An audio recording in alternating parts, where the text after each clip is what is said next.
Good morning everyone, welcome to civil services study practice set number ये 49 है। ये test series are के लिए चल रही है। इसमें जो अपनी हिस्ट्री वाली एनसीईआरटी की सीरीज चल रही है उसमें अगले टॉपिक पर आ जाइए। टॉपिक का नाम है 19वीं सदी के पूर्वार्ध में सामाजिक और सांस्कृतिक जागरण।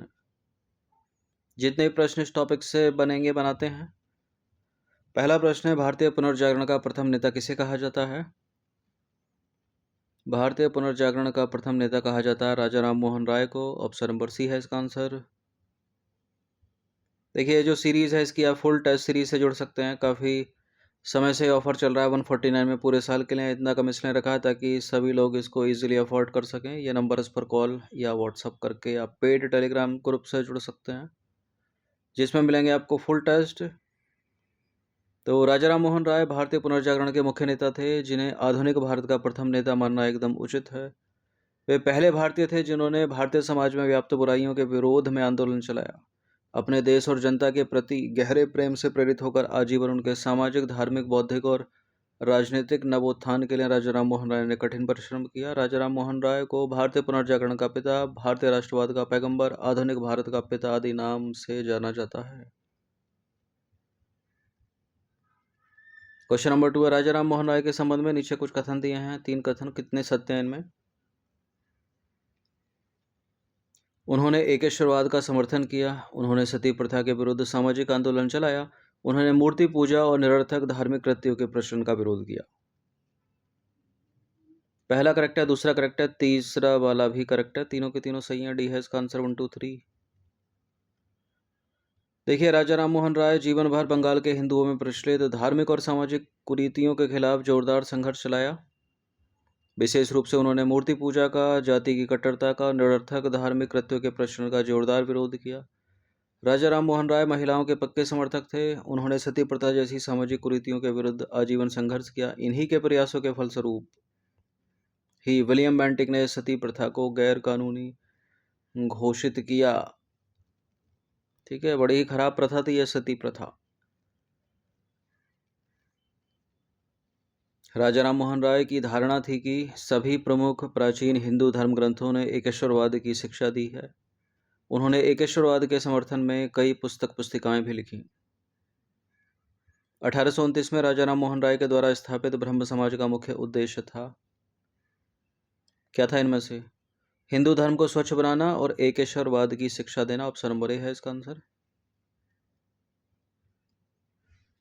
देखिए, राजा राम मोहन राय ने 1829 में ब्रह्म समाज नाम की एक नई धार्मिक संस्था की स्थापना की, जिसको बाद में ब्रह्म समाज कहा गया। इसका उद्देश्य हिंदू धर्म को स्वच्छ बनाना और एकेश्वरवाद की शिक्षा देना था। नई संस्था के 2 आधार थे, तर्क शक्ति और वेद तथा उपनिषद। उसे अन्य धर्मों की शिक्षाओं को भी समाहित करना था। ब्रह्म समाज ने मानवीय प्रतिष्ठा पर जोर दिया, मूर्ति पूजा का विरोध किया तथा सती प्रथा जैसी सामाजिक कुरीतियों की आलोचना की। क्वेश्चन नंबर 4 है, निम्नलिखित कथनों पर विचार करेंगे। पहला कथन यहाँ पर, राजा राम मोहन राय ने भारतीय विद्या और पाश्चात्य सामाजिक तथा भौतिक विज्ञान की पढ़ाई के लिए वेदांत कॉलेज की स्थापना की।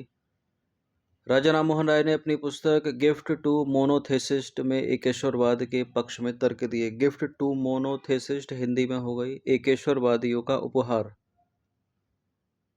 ये भी करेक्ट है, दोनों के दोनों कथन। सी है इसका आंसर।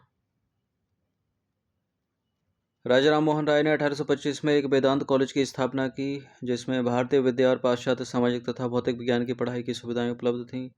राजा राम मोहन राय ने 1809 में फारसी में अपनी प्रसिद्ध पुस्तक गिफ्ट टू मोनोथेसिस्ट यानी एकेश्वरवादियों का उपहार लिखी, जिसमें उन्होंने अनेक देवताओं में विश्वास के विरुद्ध और एकेश्वरवाद के पक्ष में वजनदार तर्क दिए।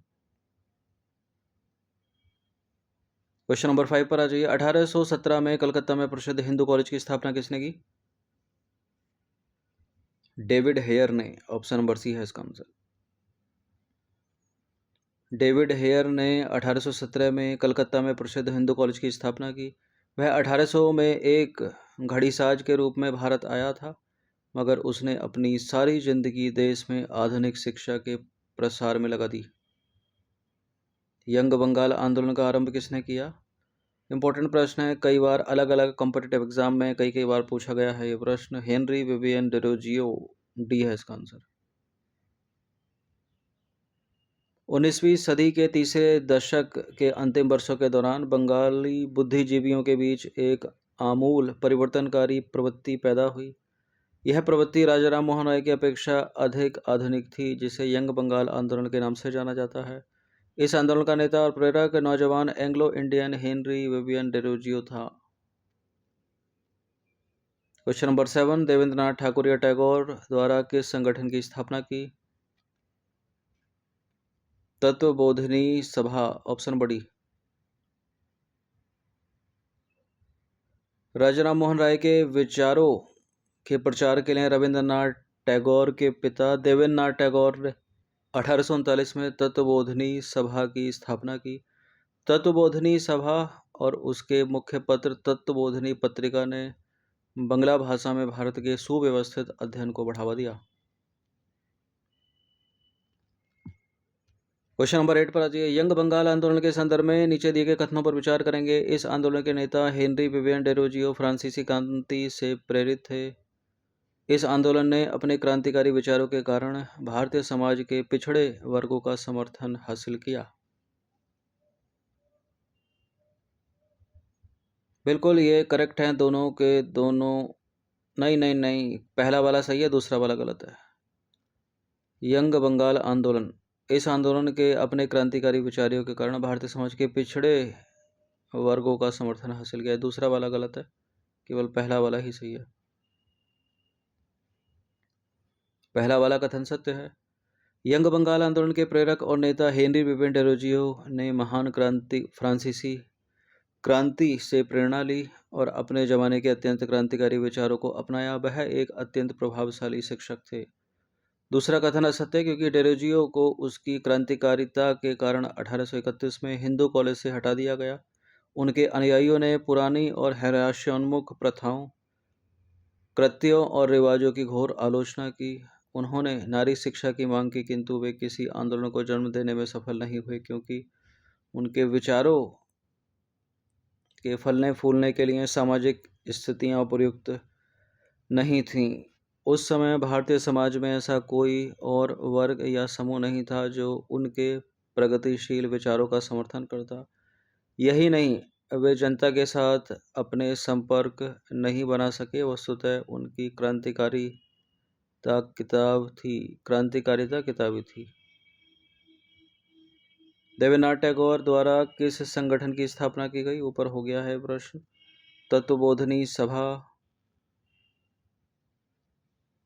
देखिए, राजा राम मोहन राय के विचारों के प्रचार के लिए रविन्द्रनाथ टैगोर के पिता देवेंद्रनाथ टैगोर ने 1839 में तत्वबोधिनी सभा की स्थापना की। तत्वबोधिनी सभा और उसके मुख्य पत्र तत्वबोधिनी पत्रिका ने बंगला भाषा में भारत के सुव्यवस्थित अध्ययन को बढ़ावा दिया।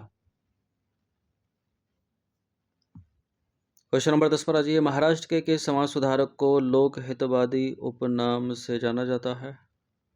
इसका उत्तर है Gopal Hari Deshmukh, option number B. Maharashtra में नई शिक्षा और नए सामाजिक सुधारों के प्रवक्ता गोपाल हरि देशमुख थे, जो आगे चलकर लोक हितवादी उपनाम से विख्यात हुए। आधुनिक मानवतावादी तथा धर्मनिरपेक्ष मूल्यों और विवेक संगत सिद्धांतों के आधार पर भारतीय समाज के पुनर्गठन की उन्होंने वकालत की। क्वेश्चन नंबर 11 पर आ जाइए। आधुनिक भारत के निर्माण में ईश्वरचंद्र विद्यासागर के योगदान के संबंध में कौन से कथन सत्य हैं? उन्होंने अपनी रचनाओं द्वारा बंगला में आधुनिक गद्य शैली के विकास में योगदान दिया। संस्कृत कॉलेज के दरवाजे गैर ब्राह्मण विद्यार्थियों के लिए खोल दिए गए और विधवा पुनर्विवाह के लिए लंबा संघर्ष किया। नारी शिक्षा को प्रोत्साहन दिया। ईश्वरचंद्र विद्यासागर ने, ठीक है, ये सब कुछ किया। इसका आंसर ऑप्शन नंबर डी, उपरोक्त सभी। आधुनिक भारत निर्माण में ईश्वरचंद्र विद्यासागर का योगदान कई प्रकार से था। विद्यासागर ने संस्कृत पढ़ाने की नई तकनीक विकसित की। उन्होंने एक बंगला वर्णमाला लिखी जो आज तक इस्तेमाल की जाती है। उन्होंने अपनी रचनाओं के द्वारा बंगला में आधुनिक गद्य शैली के विकास में सहायता दी। ईश्वरचंद्र विद्यासागर ने संस्कृत कॉलेज के दरवाजे गैर ब्राह्मण विद्यार्थियों के लिए खोल दिए क्योंकि वे संस्कृत के अध्ययन पर ब्राह्मण जाति के तत्कालीन एकाधिकार के विरोधी थे। सबसे अधिक विद्यासागर को देशवासी भारत की पद दलित नारी जाति को ऊंचा उठाने में उनके योगदान के कारण आज भी याद करते हैं। उन्होंने विधवा पुनर्विवाह के लिए लंबा संघर्ष चलाया। हमारे देश की उच्च जातियों में पहला कानून हिंदू विधवा पुनर्विवाह कलकत्ता में 7 दिसंबर 1856 को विद्यासागर की प्रेरणा और उनकी देखरेख में हुआ। विद्यासागर ने बाल विवाह का विरोध किया। वे नारी शिक्षा में गहरी दिलचस्पी रखते थे और स्कूलों के सरकारी निरीक्षक की हैसियत से उन्होंने 35 बालिका विद्यालयों की स्थापना की, जिनमें से कई को उन्होंने अपने खर्चे पर चलाया।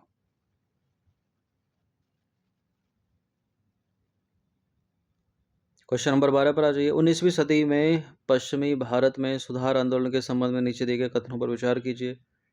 महाराष्ट्र में स्थापित परमहंस मंडली ने जात पात के बंधनों को तोड़ने का काम किया। दादाभाई नौरोजी पारसी धर्म सुधार संगठन के संस्थापक सदस्यों में से एक थे। विष्णु शास्त्री पंडित ने विधवा विवाह समाज की स्थापना की।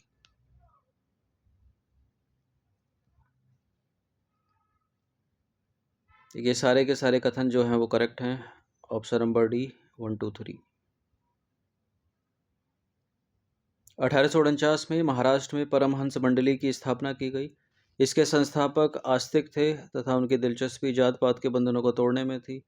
जब इसकी बैठक होती थी तब इसके सदस्य तथाकथित नीची जातियों के हाथ का पकाया हुआ भोजन करते थे।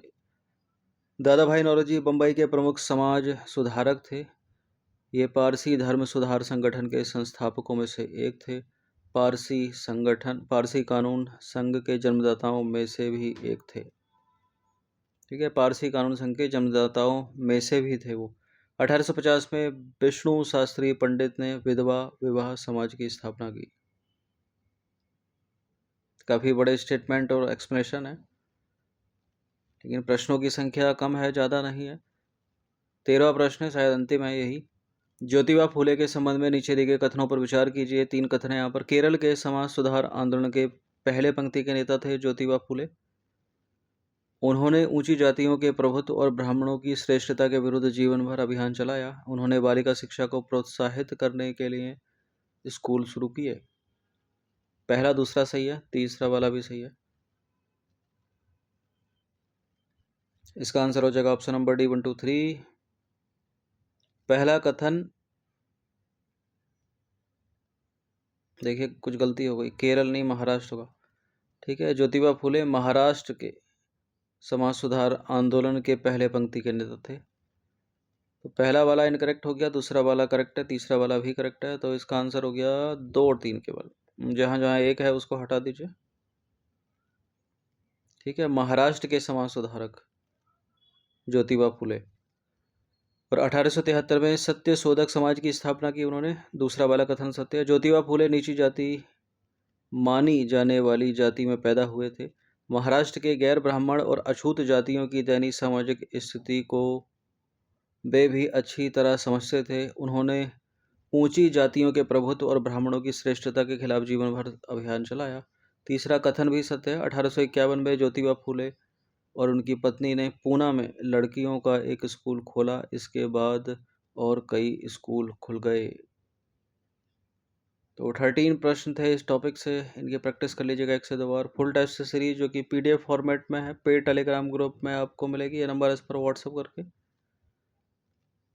बाकी सब्सक्राइब रखना सिविल सर्विसेज स्टडी चैनल को। प्रैक्टिस करते रहिए हर दिन। धन्यवाद।